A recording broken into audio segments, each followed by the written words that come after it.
In 2018, Hebden Bridge Signalbox was decommissioned as part of the recontrol of the signalling to the York Rail Operating Centre. Move forward to March of 2024 and we meet with the Friends of Hebden Bridge Signalbox group in the Salton Stall suite of Hebden Bridge Town Hall to talk about the refurbishment plans they have for the building and also to establish a heritage centre in the upper part, including a virtual heritage experience with archive material and possible simulations, and also to create a quirky holiday accommodation in the lower part of the old locking room downstairs. We meet with the group to see their plans and talk about the way forward and how they're getting on with these plans.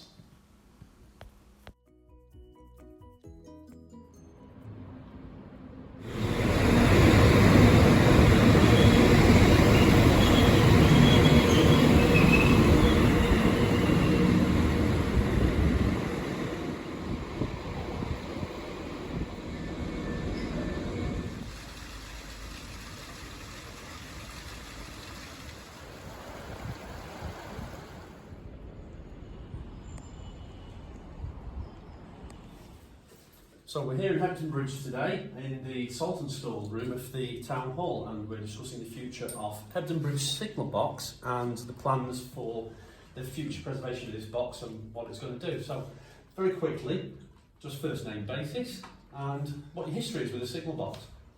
My name is David. I was a relief signalman employed by British Rail and then later on Network Rail of course, and Hebden Bridge box was one of, I can't remember exactly how many, 40 or 50 boxes I learned and worked. So it's very important to me. Later on I became a manager and was still involved with the box, and then later on still as a regional signalling inspector. It was one of the 100 odd boxes that I was responsible for. So I'm really keen to see this preservation and to do anything I can to help, which is likely to be perhaps interpretation, we'll be in group visits and things like that. Okay, I'm Chris Gale. I'm acting as the chairman of the Signalbox Heritage Group. I don't come from a railway background. I'm actually a retired veterinary surgeon for my sins. But I've lived in the Calder Valley for nearly 40 years and have always had a passing and romantic interest in railway stations and railway travel. Hebden Bridge Station is a particularly delightful station, and the Signalbox is an integral part of that. And it would be a shame if it were to fall into rack and ruin and in a preserved state with a new use, which we can discuss as we go along. I think it will continue to add to the architectural heritage and amenity of the town.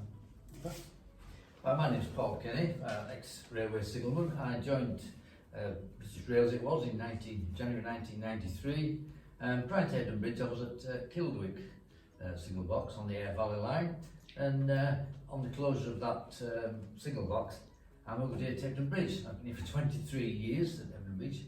I actually worked the last shift at Signalbox on the night it actually closed, and it's quite unusual really, because I got more than just myself there. There was a signalling manager and some of our friends from Hebden Bridge railway station society, and yes, I've agreed to come down and show people how it works. When we get the thing up and running, I'll be one of the volunteers and showing people how it works and telling some stories about incidents that happened in the past while we've been there. And looking forward to actually being in use again in the near future. Okay. I'm a friend of Hebden Bridge Station and also a member of the Hebden Bridge Local History Society, and I work as a volunteer at the archives in Birchcliff Centre. And so ever since we founded the Friends of Hebden Bridge Station, I've been collecting history of the station and sometimes the Signalbox, but once I knew that the Signalbox was going to close, I started working hard on the Signalbox history as well, and things have come in from various sources, and it's got more and more exciting finding out more about the Signalbox all the time. I'm Paul. My main interest is the transport history. I was much involved, still am still much involved with canals and inland waterways. When I moved to Hebden Bridge, half a lifetime ago I suppose, moving out of a boat cabin into a house here, became involved with the town on the council of the town. I was actually the town mayor here for a year, and I've developed my interest in the history and heritage of the area, and particularly how transport in the valley has developed and changed, obviously, its form over the years, and how that's contributed to the trade and development of the towns of the valley.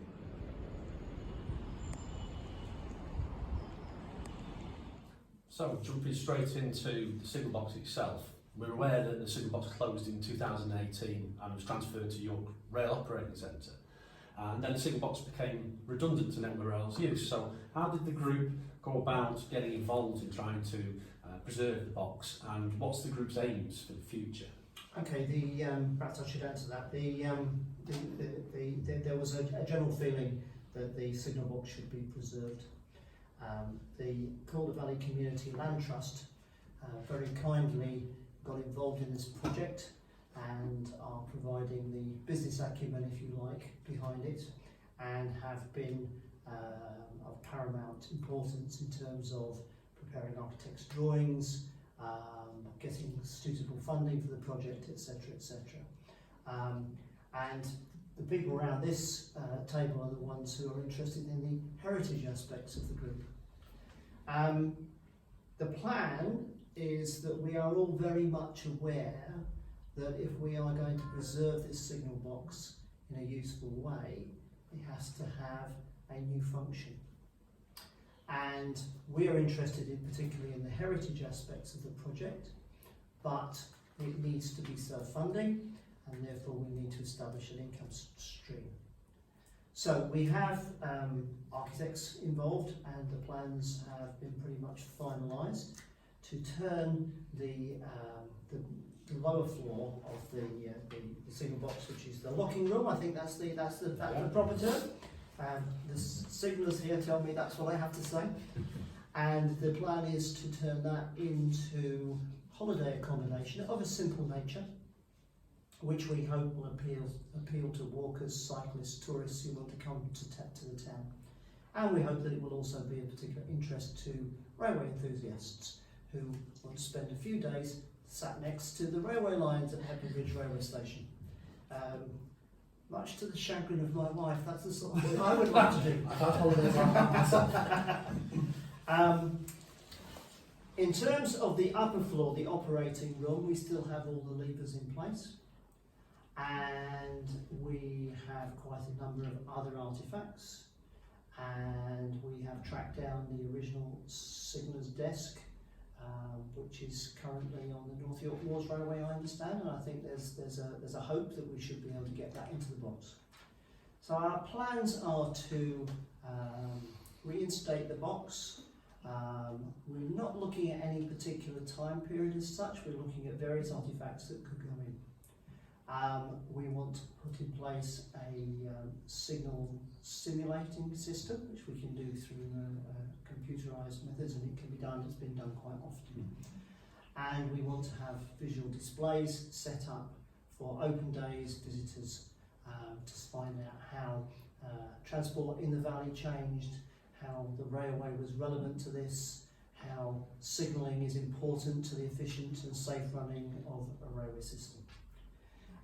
In addition to open days and school visits and similar sorts of things, we're looking at establishing a website, and on that website we want to have material that may be of interest to local schools, possibly university students, etc. Accumulate an archive of material, photographs and so on, which my colleagues will be talking about, which will be of interest to railway historians and general railway enthusiasts. But also, we want to have it set up so that families can come and work the levers, which I think is what most visitors will want to do. And as a result of this, we're hoping to contribute to the town, to the tourist industry, and the tourist income to the town, and also the general amenity and the pleasantness of living in Hebden Bridge. So looking at the actual hard part of the project, and you've had to have a lot of the design work done from the architect side of things for the conversions that you're going to be going Yes. through. The Signalbox is listed. Have you had any problems dealing with that, or? No, I don't think we've had any significant problems with this because of the input of the Calder Valley Community Land Trust, who are experts at dealing with planning and listed buildings and so on and so forth. That's pretty much been sorted out and hasn't really had to worry the Heritage Group at all. They have also put in bids for funding.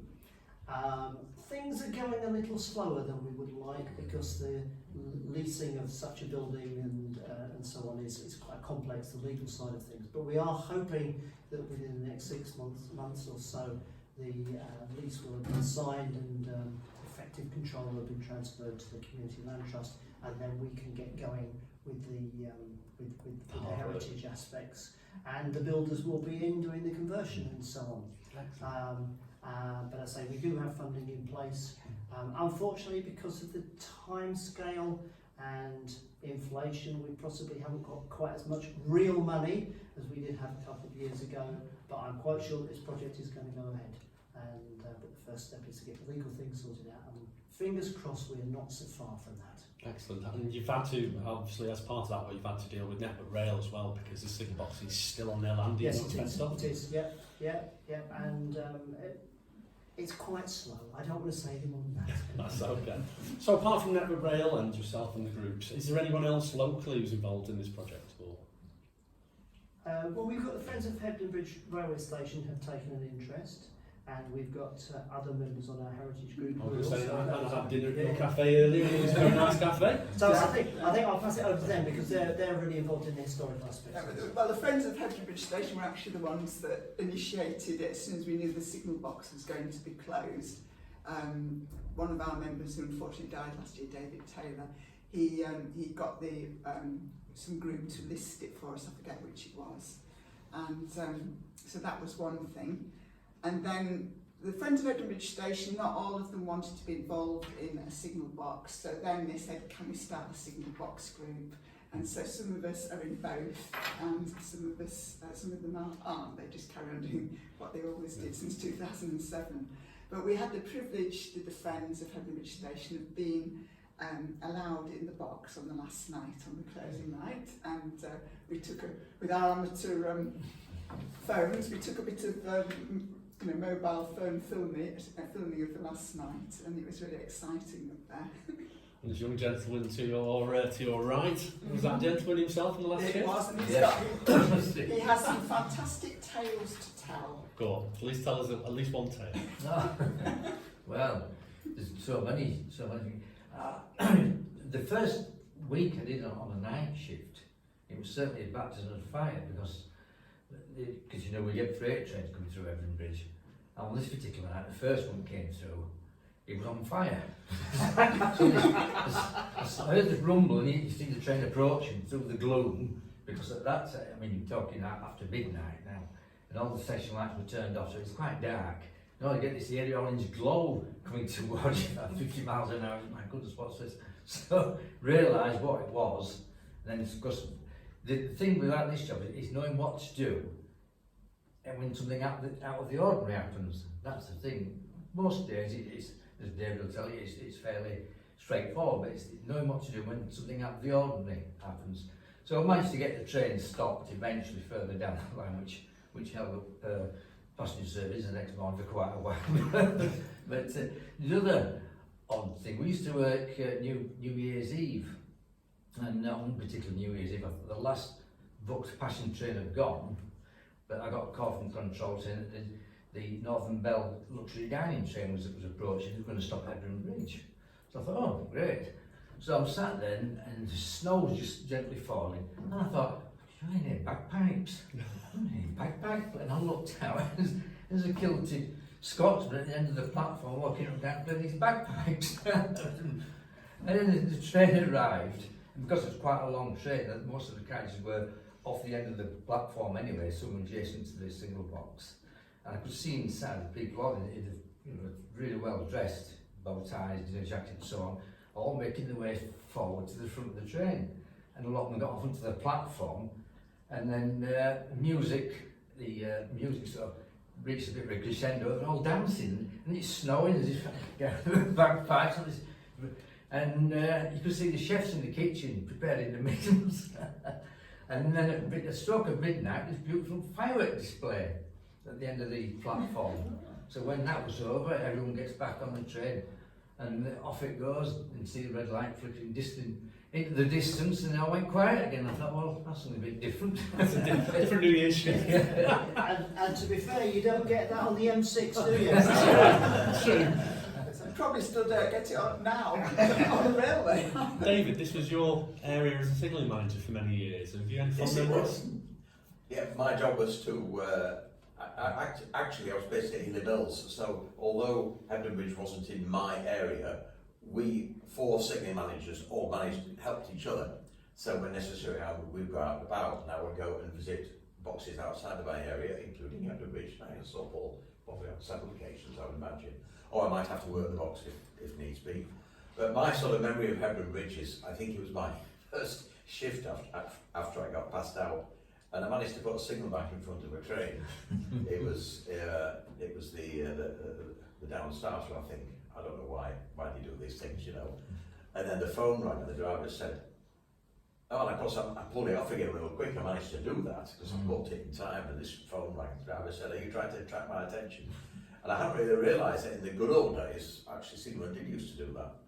So that wasn't a terribly good start, but I managed all the rest of my shifts there, as far as I can remember, went, as Paul says, you know, relatively easily. Yeah. Well, you mentioned you had a lot of archive material that had come out as part of the project, and what's the variations on that kind of?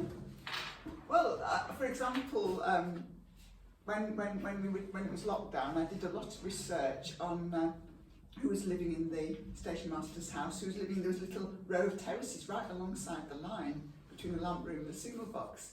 So I did a lot of research on that, and I also found records of anything that I saw up to do with the railway, signallers or anything. I'd make a note of them, so I got a load of names. And then I started searching, find my past newspapers, and found out little stories about things that had happened as well. So that side of thing, though, also led, because I've got some names as well, people, descendants, having some photos of showing me something. So things have been coming in. We've also looked at various railway things. There was some, I can't remember what it was, but there was something relating to the rules from quite way back, which had loads of stuff about signallers' rules. And it wasn't specific to Hebden Bridge Station, but I took photographs of the pages and things, and I think it's now at York Museum, that document that came into us. I'm just trying to think what else we've got. I should have looked before I set up today. Well, I'm going to say one thing. Because I mean, I've been doing this for 6 years, and I haven't touched it for about a year, unless something. One of the things probably that we could help with here from the Institute of Railway Signal Engineers and Minor Railway Section is, of course, all this documentation that's in front of you has kindly been donated to us to pass on to you. And that's the last lock-in charts from the Signalbox in the last 20 years of its operation. It seems at some point in the 1980s, certainly 1981, there was some alterations to take signals out of use and then put a shunt signal number 23 back into use. Yes, there was. So that's some paperwork there that we would like to hand over to you from our organisation to yourself to aid in this project for going forward. I'll have to see if I've got any newspaper articles about what was happening in 1981. About 1981, it will certainly be something there somewhere. But no, I was going to say, as a project moving forward, it seems that you've got everything on the ground that you need. You just need to get that in the door now, off Network Rail, and that'd be very nice to start seeing some actual boots on the ground work going ahead. And it'd be nice as well from the Institute of Railway Engineers and the Minor Railway Section to be able to come back and see the open days, or certainly the first open days, and get involved in that from our side. If we can help you in any way, that would be certainly a way forward. Just one thing I would like to add is that I think this is, from a heritage point of view, this is a very broad project, and things like the documents you brought to us today have great historical significance to our locality, but we're also very keen that the heritage aspects of the Signalbox also appeal to what might be the layperson. Yeah. I think it's very important that it appeals to the local Cub Scouts Yeah. And It's all different age groups. Yes, different- yes, and Paul has been working on an O-gauge model of the station, which can be utilised to explain to people how signalling works. So a very visual presentation. for Exactly, younger members. because many of our visitors won't know what signalling is all about. They won't know its importance and its significance in terms of efficient and safe running of the railway. And certainly looking forward, railways with global warming, etc., railways are going to become more and more important in terms of moving people around. And the more interest that we can promote in the Cub Scouts, the young people of the adults of tomorrow, the better it will be. That will be the future generation moving forward. with the Exactly. group. Exactly. So as you mentioned that you were interested in some sort of an audio-visual presentation of the history and the project. Well, we've got lots and lots of photographs because there's something called the Pennine Horizons Digital Archive, and one of the collections in there is a Lancaster and Yorkshire Railway collection, I think, Lancashire and Yorkshire Railway collection. And we've also got a lot of photographs that are taken by local people as well, or local photographers. And David Taylor has helped to interpret some of those. And we did actually have 3 signal boxes originally in Hebden Bridge, and I think there is one photograph we know of one of the only one of I think it's the west box. I can't remember now. That's going towards. This way. It's the one that's going this way. So that's west. And I was going to say, it confuses me. Oh, Manchester's that way. sorry, I and was Leeds is the other way. Yeah. So yeah. So you've got a lot of this archive material that hopefully Yes. you'll be putting together something for. I have been collecting it all. That's not all in my head, unfortunately. And I've done a timeline as well. I've added things as they've come in, some of the timelines. And, Well, if we can help in any way there, and there's any people come forward, we're certainly knowing to pass that information on to at least as a group. The thing to take into account as well is this is not going to be a static thing. One would hope that in 20 years' time there will be another group of people around this table moving the project along. So in the first instance we need to get physical possession of the box, we need to get the building work done, and we then need to get the heritage aspects in place. And certainly one thing that I would be very keen on is having a web presence with historical items available for people to see, and also a commentary to discuss how transport and so on more generally has changed within the Calder Valley. But that will no doubt be quite preliminary to start with, but can be built upon as time goes on. So I don't view this as a static project. I don't think we're going to open with heritage and that is going to where it's going to stay. It will then move along with, hopefully, for many, many years to come.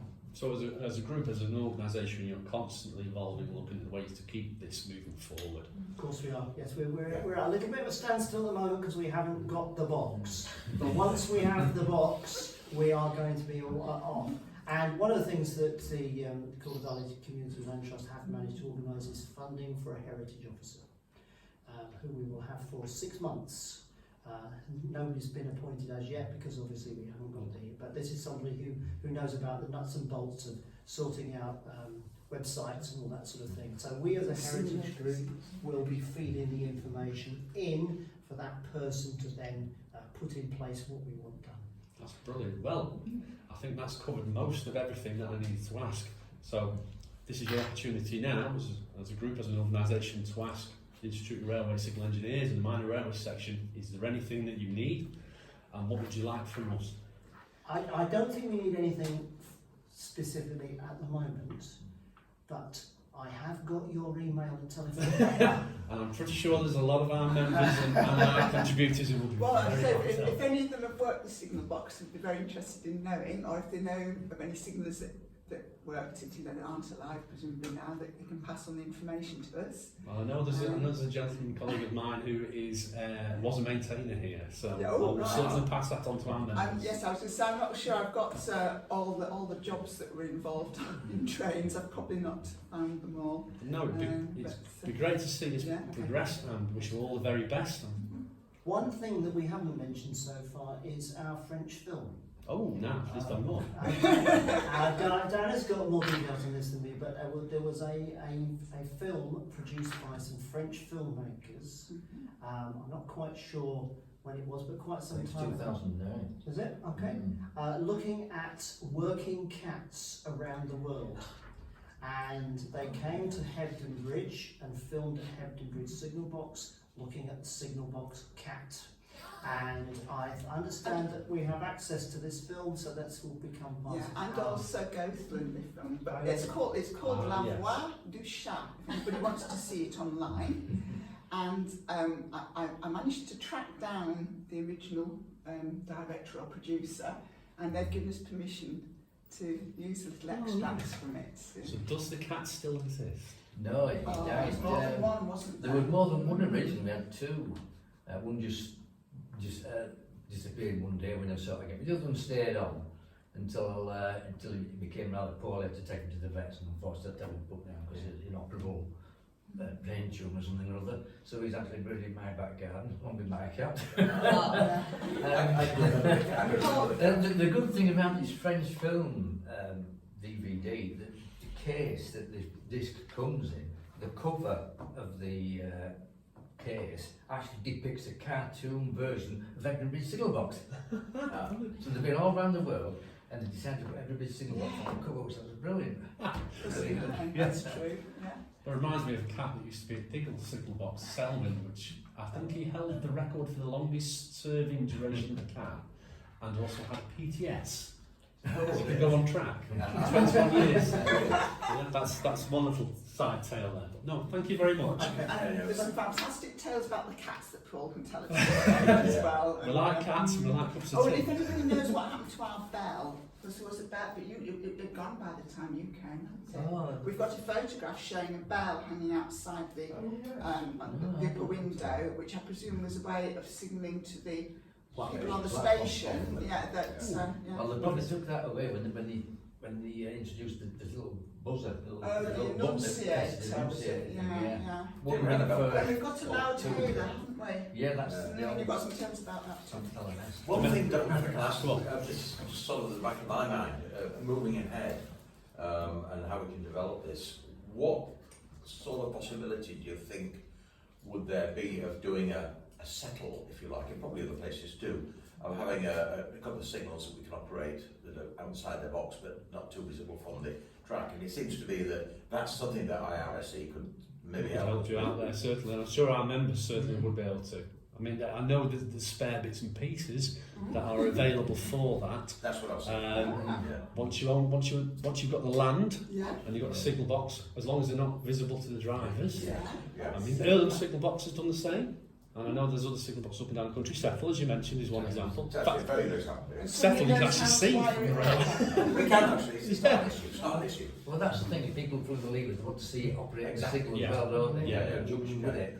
I mean, the aspects of actually making kind of a simulator are very, very, they're out there. There's several colleagues who've done that already with signal boxes and museum signal boxes as well. So we can add people to that list and try and put them in touch with you. That's what we're here for, and that's certainly what you're here for, so that we can pass this project further on. Thank you, Dominic. That's really helpful. Can I say just on behalf of our Heritage Group, what a pleasure it's been seeing you today, and we look forward to inviting you back to do another film when we've got everything in place. If you put the kettle on, I'll do the talking. Right. Thank you very much. Thank you.